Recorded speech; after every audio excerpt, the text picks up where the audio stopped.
Oh, my friend, did you see what Susan did this week? Huh? You know Susan, a couple of months ago, she told me she wanted a Mercedes, ne? And she wanted that big one. You know, the big one. Do you know what happened this week? They delivered it to her house.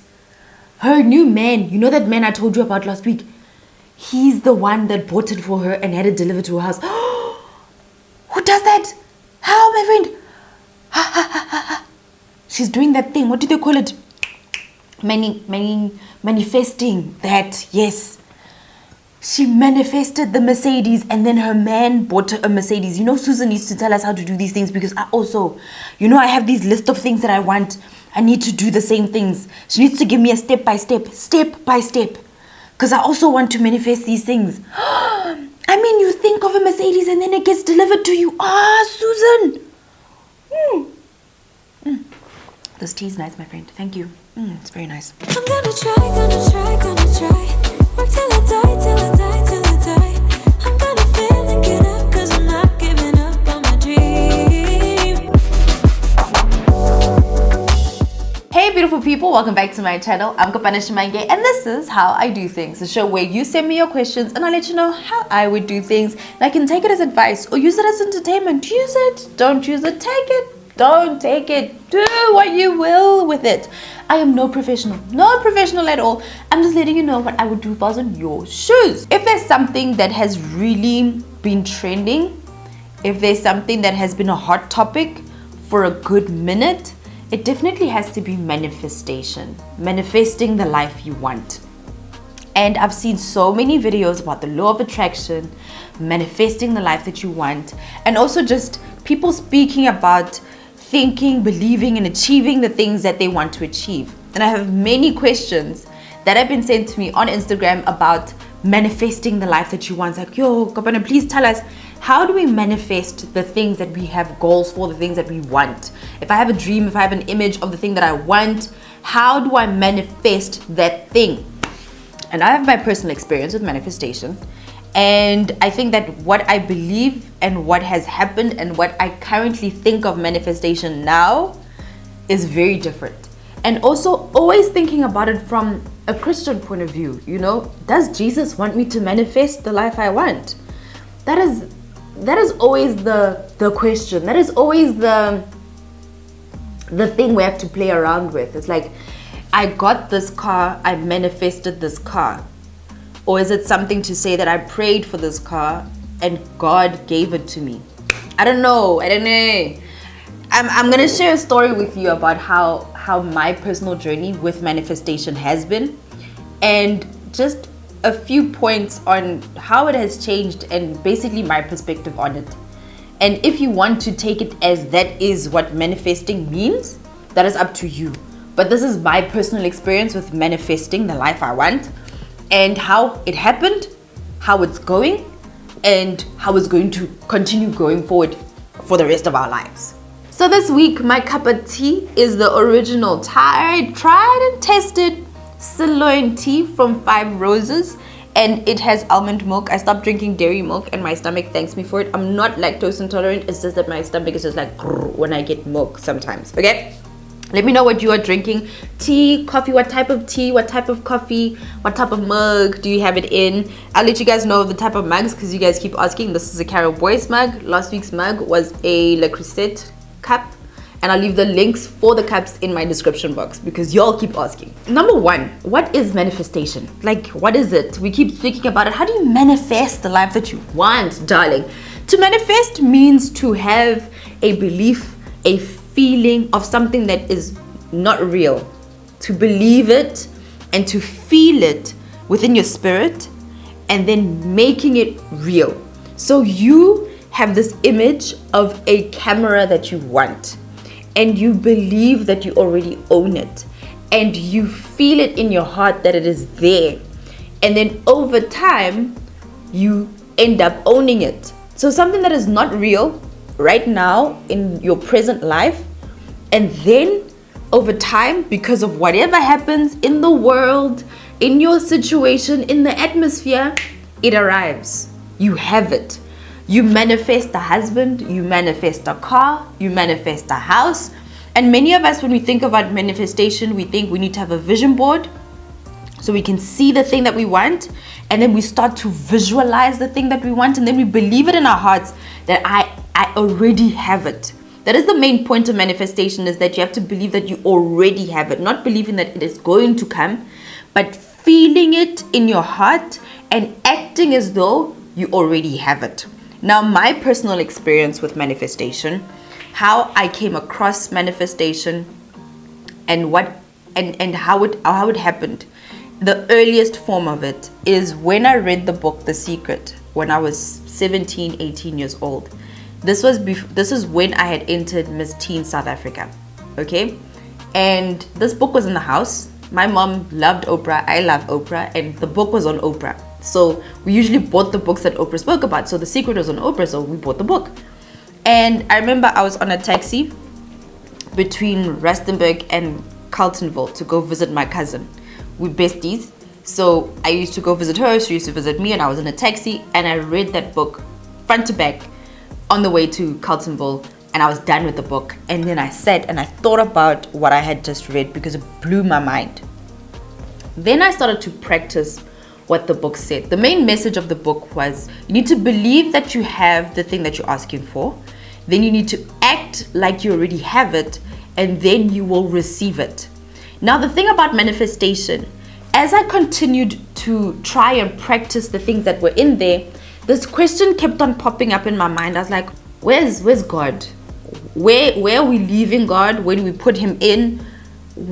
How does God fit into this equation? So I kept on asking myself, but Jesus, where's Jesus here? I don't know, paging through the Bible, paging through The Secret again. So as I continued to try and implement the things from this book, I was just like, this part doesn't work for me. I don't like to speak about the universe. I like to speak about God, because God created the universe. He holds the universe in the palm of his hand. So, universe can go sleep. And I then also, as I prayed about the things, I didn't believe that you have a vision board, and now you visualize and you visualize and you visualize, and the thing comes to you, and I leave Jesus out of my equation. I can't leave God out of the equation for me. I remember specifically that instead of taking the things that The Secret said, I wanted to find out what the Bible said about manifestation. And what the Bible had said, I found out things such as, you have the power of life and death in your tongue, that, God lives in us and God is the creator. So we can create what we want to see in our lives through God, that all things are possible through Christ.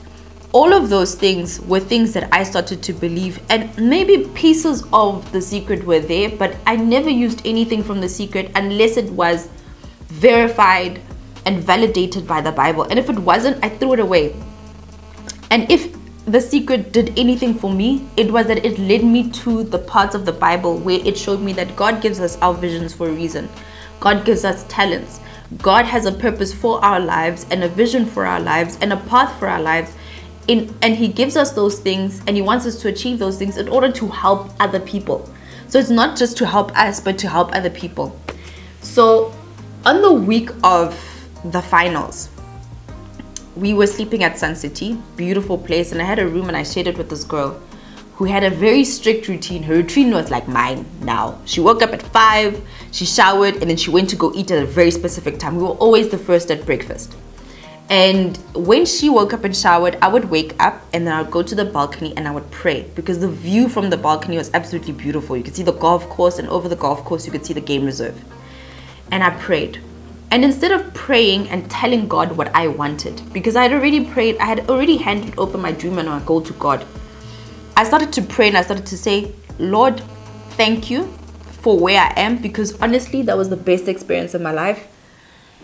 And well, at the time, thank you for where I am. Thank you for giving me what you have given me. Thank you for all that you have done. Thank you for this day. And I asked him, Lord, please be with me throughout this day. Speak through me. Give me the calmness to be who you want me to be in this moment. And may your will be done. Every morning, I'd go out and I'd want to pray to God to give me the title. Make me Miss Teen South Africa. But I never prayed for it. After I'd given it to him that one time, months before that, I'd never prayed again. I would only pray for his will to be done in that moment. And I won. I became Miss Teen South Africa. My life changed completely. I was on television. I was, flying up and down the country. I was blessed in ways that, so in such great ways. Your life changes instantly. But it wasn't something that I feel as though I manifested. And many people may say, you did manifest it, but I don't think I manifested it. I prayed for it. And it is the will that God had over my life at the time. And that's how I feel about manifestation, is that I cannot leave God out of it. I cannot leave what the Bible says. Yes, I have the power of life and death in my tongue. Yes, God has given me talents. Yes, God has given me dreams. And yes, God lives in me, which means that I can create. I've got the power of creation. He's given me dominion. But I cannot tell God what I want and force him to give me what I want if it is not in his will. So someone can say that I manifested it, whether knowingly or unknowingly, because you can manifest something unknowingly by just thinking about something, wanting something, and constantly visualizing the thing that you want. You can manifest it. That's what the power of the law of attraction and manifestation says. However, I can't say it is the law of attraction. I can only say it is God. Because my other problem with manifestation is saying that I manifested this contract. I didn't. God gave it to me. I didn't. We have the power of creation. We have the power of life and death as far as God's will. That's how I see it. We co-create with God. But ultimately, I can only do that because of God. To say that I manifested becoming Miss Teen South Africa would be me taking credit. And I can't take credit. Because there's so many things that happened before me and after me that God put in place for that to happen. And I cannot take credit for those things. Oh, Kopano, you've completely messed me up, because I believe in manifestation, and I believe manifestation is actually from the Bible, and I want to manifest the life that I want. What must I do with this information? Because you completely messed me up, Kopano. Oh, no. Wait up, okay? I'm going to tell you my perspective and how I live my life moving forward, and being able to, work towards the life of your dreams. Here's the deal. Number 2, 1 John 4 verse 1. It says, "Beloved, do not believe every spirit, but test the spirits you see, whether they are from God. For many false prophets have gone out into the world." Whenever you see anything about manifestation, about the law of attraction, about anything, even me, anyone who teaches on the Bible, anyone who teaches on interpreting the Bible and how it applies to life, test them. Test them yourself. Read the Bible yourself. Think and see how you feel about the thing before you believe it and apply it in your life. That's how I did with, The Secret. The Secret opened my mind and taught me things that I never knew before, but it also led me to the Bible. I don't completely 100% apply what The Secret taught me.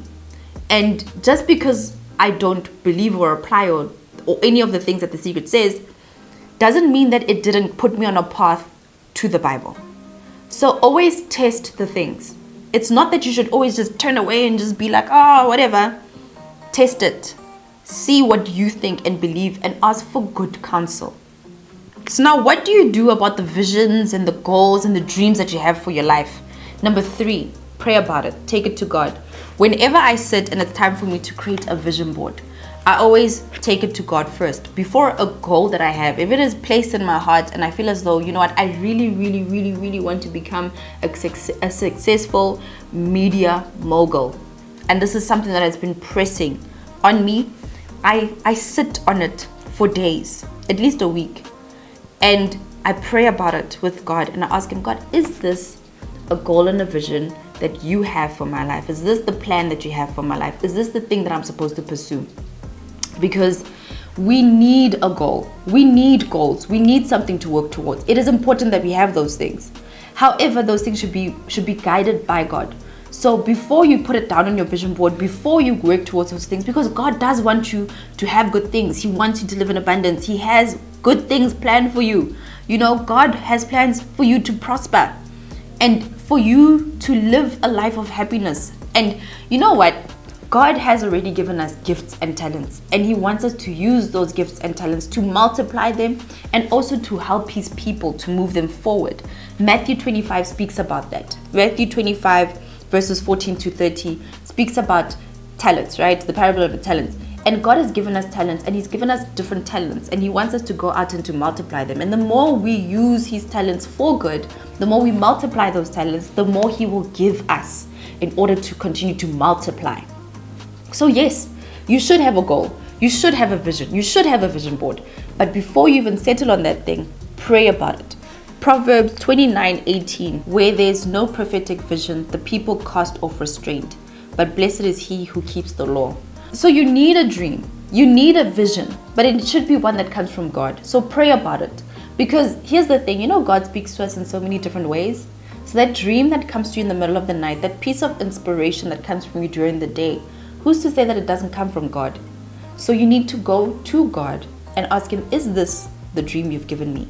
Was this something that I spotted up in my mind, or is this something that you gave me? Was this divine inspiration for the life I'm supposed to work towards? Pray about it and confirm it with God, and then create the vision board. Number 4, write it down, flesh it out so that you can see it. We've all heard this one, Habakkuk 2:2-3. We've heard it, write it down, make it plain. It is important for you to do so. And this is where vision boards come in, where we have the picture of the business, we have the picture of the $1 million, we have the picture of the Mercedes, the staircase in our house, all of those things. Here's the thing, the vision board is not for God, it's for you. It's for you to see, and it's for you to know what it is that you're working towards. God already knows what He's doing. It's not an instruction sheet for God. No, it's not. Let me tell you something interesting about visions. So my husband and I created this vision board together, and he has this vision for our lives of a house that he wants us to live in. So he went and he looked for a picture of the staircase that's going to be in the house. And funny enough, I've had this vision. I've had 2 major visions for my life. One vision that I've had since I was about 7 years old, which came to pass in my life a few years ago. And after that vision, became complete, God gave me another one. It's literally a short dream, a 1-minute dream that I have over and over and over again, constantly. I don't plan to have this dream. I just have them randomly on certain nights. I had this dream a lot when I was pregnant. And I continue to still have this dream even till now. And I believe these are the visions that God gives me about my life. How I'm going to get there, I don't know. I just know it, and it is there. And I just feel as though God will confirm it in the future. But funny enough, that staircase that my husband found and put on the vision board is the same staircase that is in my dream. This vision that I believe that God has given me. It gives me the chills. Number 5, hand it over to God. You got the vision from God. You're writing it down. You believe it's going to happen. Hand it back to Him. When we create this vision board, we start to think, okay, visualize, believe we're going to receive. Visualize, believe we're going to receive. And that's what manifestation tells us.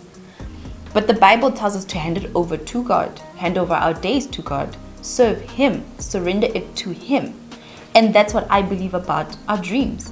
We get them from God, so we should hand them back to Him. Because He knows the best way for us to get there. He knows more than we know. His ways are above our ways, and His understanding far surpasses our understanding. So why would I even try to achieve my own goals? They are too big. They are too big. They are too complicated. There are so many people involved, too many moving parts for me to stress myself about it. So I'm going to hand it over to God, because He is going to deliver always. God will always deliver. Always. He's going to deliver on what I need and when I need it. If it is a dream and a vision that He had for you, He will deliver. So I'm not telling God what to do. I'm handing it over to Him. I'm saying, God, this is the dream that I have for my life, and I believe it is one that You have given to me, and I'm handing it over back to You. And I trust that if it is for me, You will make it happen at the right time. So hand it over to Him and stop making your dream your problem. This is where the switch happens. So once you've switched, once you've handed it over to Him, once you've taken the weight off your shoulders and you put the weight in God's hands, which is the way it should be, you then do number 6, which is to trust Him to deliver on what you need when you need it, when the time is right, and do your part. What does it mean to do your part? I always think to myself that, you know what, our faith is completed by our actions, right? Our action needs to be followed by our faith. So if we have faith that God will provide in time when it is right, and He will provide for me the things that I cannot even comprehend how great the blessings will be, I need to do my part. I need to fill that faith with action. I need to complete that faith with action. So when you have a goal and you say, my goal is to have 1 million subscribers, to be honest with you, I can't force 1 million people to subscribe to my channel. I don't have control over other people. The same way I don't have control over God.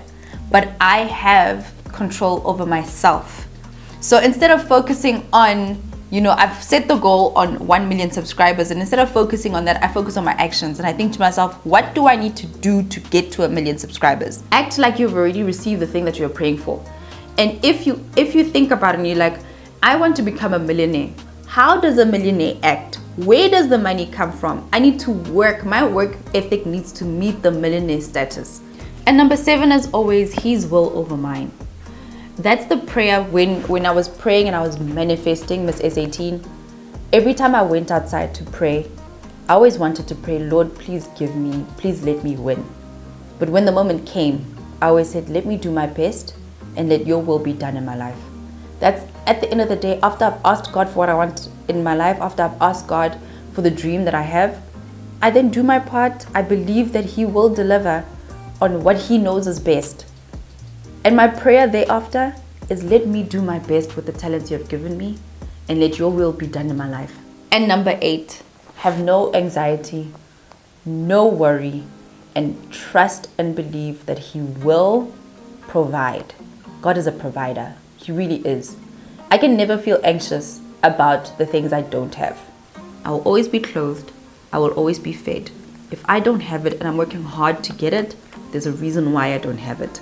If I'm praying, I'm following God's instructions.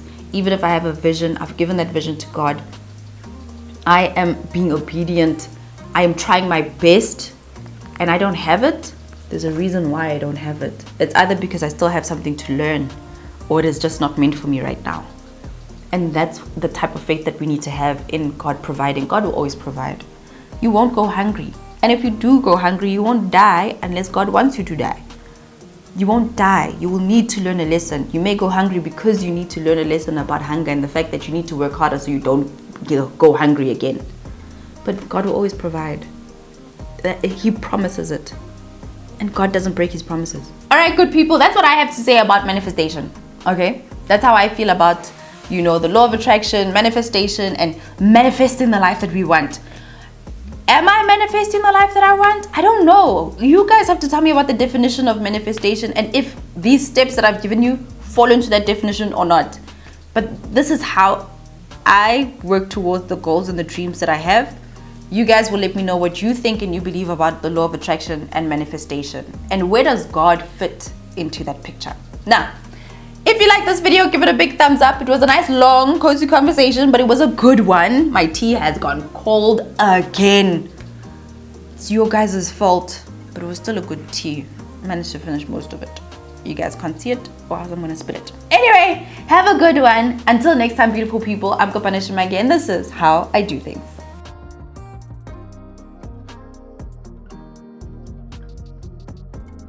Hey gorgeous, thank you so much for making it to the end of my video. I hope that you really enjoyed this one. Now don't leave without subscribing. Click on this face right here to subscribe and feel free to binge watch. Make sure you head over to my website www.kopanoshimangi.com to download my free resources, especially my book, The 7 Hacks to Boost Your Confidence. Until next time. Mwah.